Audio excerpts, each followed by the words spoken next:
what I want to do is to introduce a particular way of visualizing intended learning outcomes and suggest a way in which, using Biggs's model of constructive alignment, we can design particular patterns of learning, pedagogical patterns, which we may be able to encode in some way.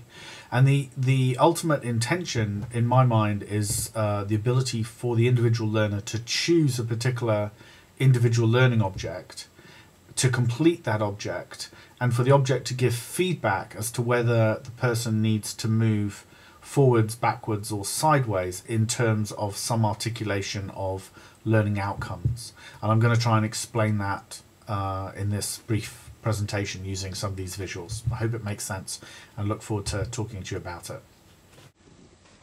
So some of what I'm going to say is going to be necessarily quite brief, and I think it's something we can pick up on in subsequent conversations. I'm concerned primarily about the ability to produce pedagogical patterns that can be exchanged, what can be transferred from one context to another, both because that's an efficiency, but also because when we find something that works in terms of effective learning, we want to be able to repeat it in some way. And I want to do that by just talking you through some of my thinking and see whether it tallies with your own. So let's start with Biggs. Biggs was an Australian educational psychologist working in Hong Kong, developed this way of describing the notion that learning should be aligned, and it's based within the notion of constructivism, that knowledge is made out of pre-existing knowledge and context. Essentially what it says is that we have learning outcomes which we use verbs to specify, and you'd be familiar with that from the Bloom's work, which I'll come on to in a moment.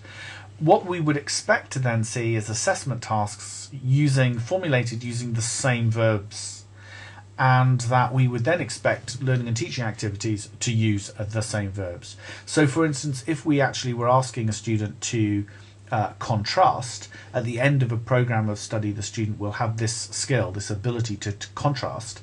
One would expect to see an assessment task which involved them in contrasting, and that's what they would be assessed on.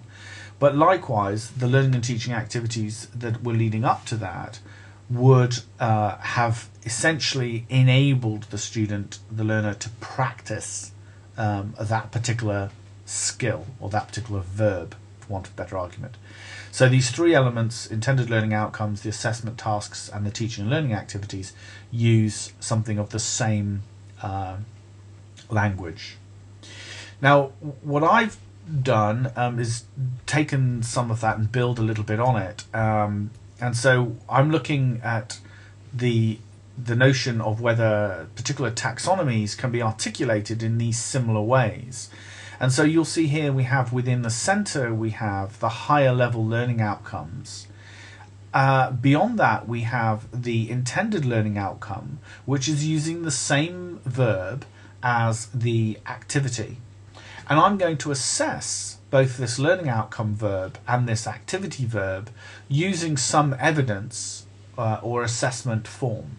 Okay, and I'm going to come back to this in just a second, but that's what these three concentric circles are attempting to illustrate. The learning outcomes are specified at a fairly generic level.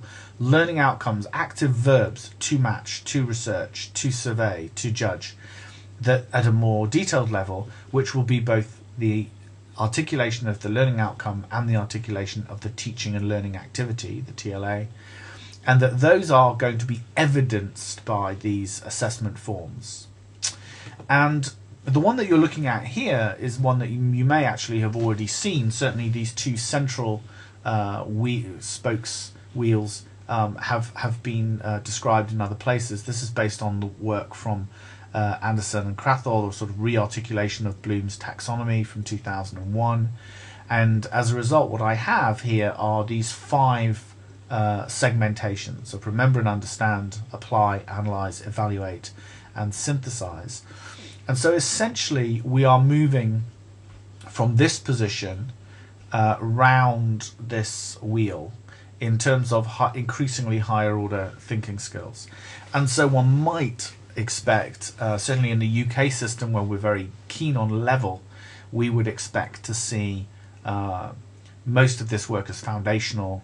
We would expect to see undergraduates working their way through these stages to the point where they're able to analyse ably, and we would be expecting them by the end of their honours programme to be evaluating, and the kind of synthesis work is perhaps of a more postgraduate level. But there is this progression through from remember and understand, apply, analyse and evaluate. And if we take the next outer circle of verbs, you can see that these would then suggest that there is a progression around this particular circle. Now, as is often the case with work on the taxonomies of educational objectives, people will say, well, you know, yes, you've got identify as a learning outcome at this level, but in fact identify could be a very, very high order thinking skill for a postgraduate. An example might be chemistry, where one is identifying a specimen, but actually if one identified a brand new species, one would be potentially winning a Nobel Prize. So clearly the issue is that the verbs themselves don't stand alone. They do exist in and outside of their various segments, but there is also a sense, I think, in which we can articulate some degree of progression based on contents and context. So that's what I'm going to try and do. Now, this particular articulation I thought was quite useful. It's been seen before, and what I'm extending it to do is to start to look at some of this product evidence, the kinds of things which might actually be used to demonstrate achievement of those learning outcomes. And they are interchangeable, of course they are. But one might, for instance, look and say, well, we're looking at someone's ability to judge as evidence of a higher order skill in evaluation. We're looking for them to judge, and I'd like them to judge based on a group discussion, or indeed on a court trial. Now, I could ask them to judge something about a diagram, but I'm more likely to ask them to construct a diagram, or to provide an interview as a dramatization, or so on, as something of a sense of progression. So this is useful when you're writing learning outcomes, and it's useful when you're writing learning and teaching activities, but this is just the cognitive domain.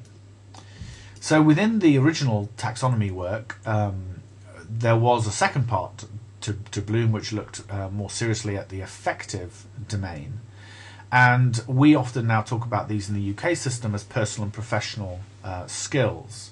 So these are the kinds of value skills associated with being an accountant, with being a lawyer, with being a professional translator, or with being a performer, an artist, a dramatist. So whatever the particular discipline, these are the skills, the intended learning outcomes that can be articulated in terms of skills that we want someone to have, but these are within the affective domain. And you can see it's thinner because I'm developing it as I go, but you can see that there is this attempt to do the same thing. So we have receive, respond, value, to organize and conceptualize, to internalize and characterize those values. These five, again, based largely on early 1964 work, Bloom, Massier, Crathall and others. But the same thing is true. We have here on the outside some of the evidence that would be the assessment form. So I want to be able to see whether there are, a student can demonstrate the particular valuing of particular professional sensibilities. And I might say, well, I want you to be able to do that by entering into a debate that tries to look for a compromise on a particularly controversial issue, and I'd be developing empathy as a skill. Okay. The third one, which has had much less attention, and I've picked here on the work of Dave, but there are others, and in part to have a similar visualization that has the same five elements to it. So the psychomotor domain is concerned with, if you like, progressively complex manual and physical skills, but I think these do apply to university study as well. It might be that it would be the ability to use a particular piece of software in a specialist domain. So it might be a geography student who's using a piece of graphical information software. It might be a chemist using a particular electron microscope, and they would have the ability to start at a fairly low level, imitating behavior, then getting it to do something a little bit different, becoming incredibly precise, being able to actually articulate, perhaps to demonstrate that skill to others, and ultimately to become very natural in one's use of it. So this is, again, a progression. So we have these three, and these three all relate to each other. They're all segmented in a similar way, and those segments are by and large aligned. So what I'm going to do is to try and describe for you how I think this helps us in identifying patterns, pedagogical patterns, and where the relationship between these patterns might be, how this progression around these circles may be helpful to us. So what I'm going to do is focus on the cognitive one, and I'm going to just look at one segment here around analysis, so the ability to analyze.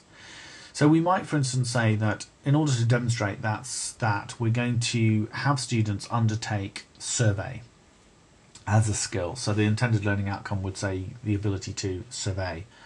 And this turns into an activity which involves surveying and some demonstration of that process in the form of a report. And this might be the sequence activity that takes place.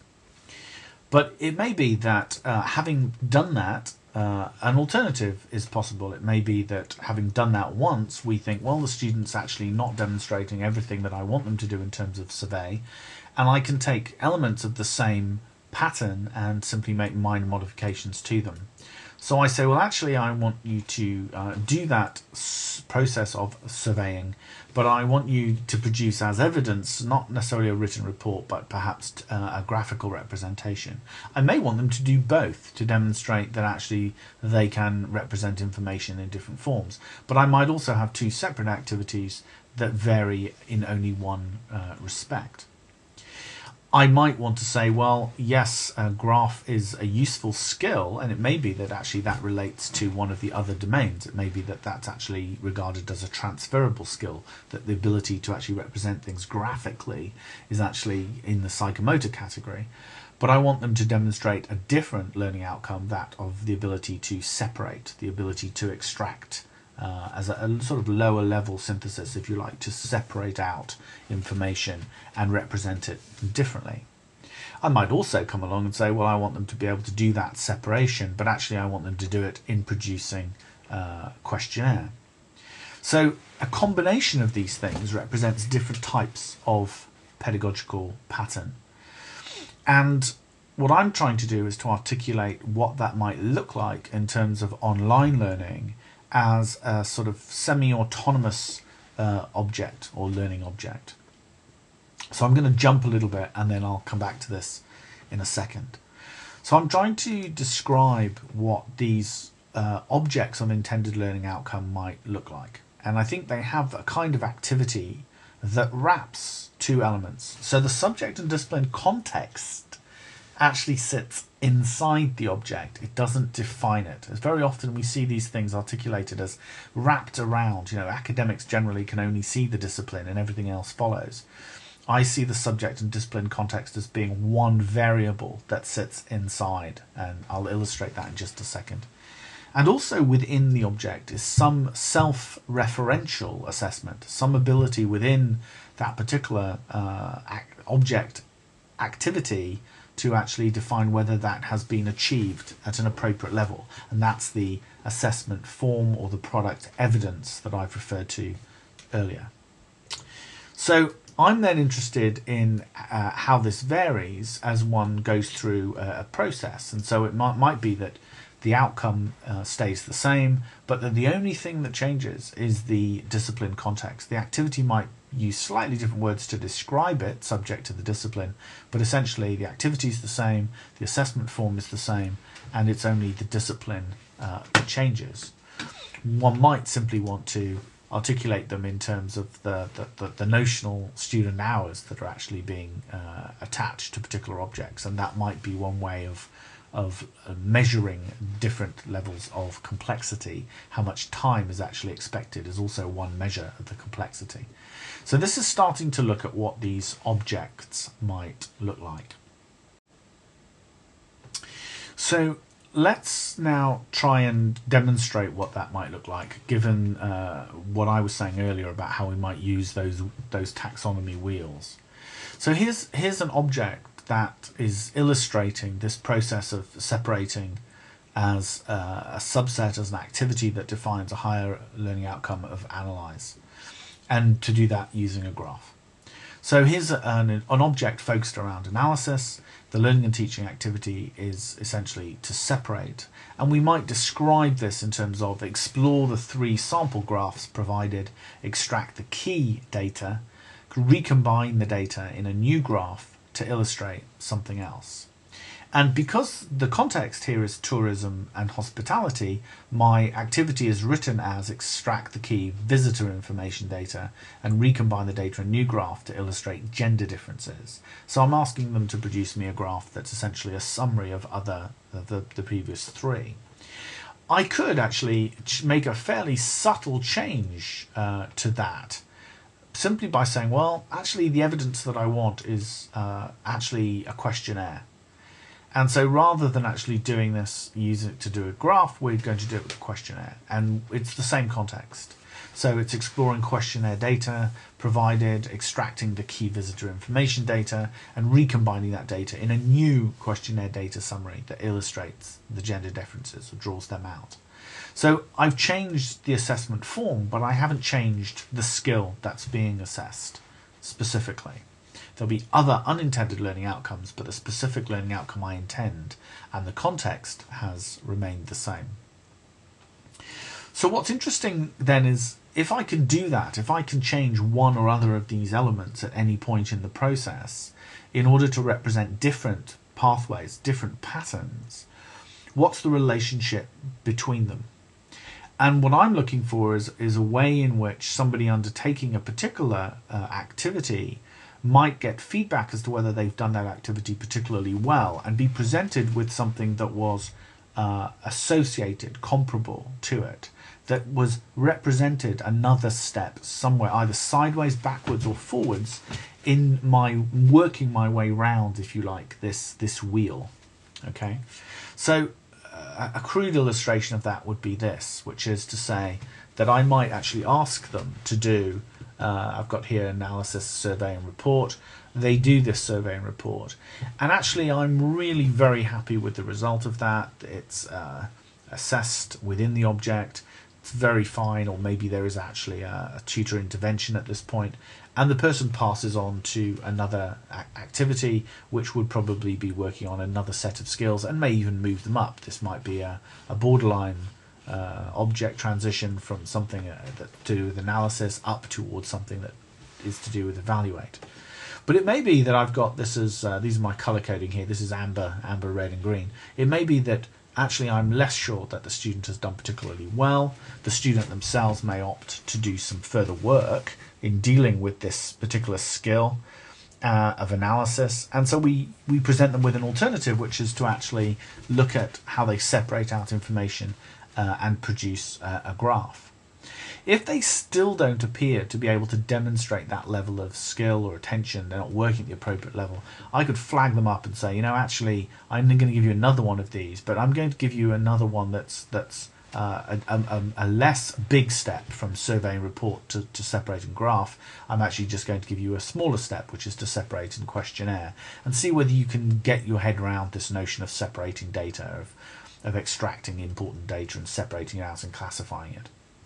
And if you can, that's great. You go back, you might want to try this one again, and then you progress. Or it may be that there's direct progression. And it's this notion of how one can actually move through these combinations of different pathways that I think is the thing that I would really like to talk about with you.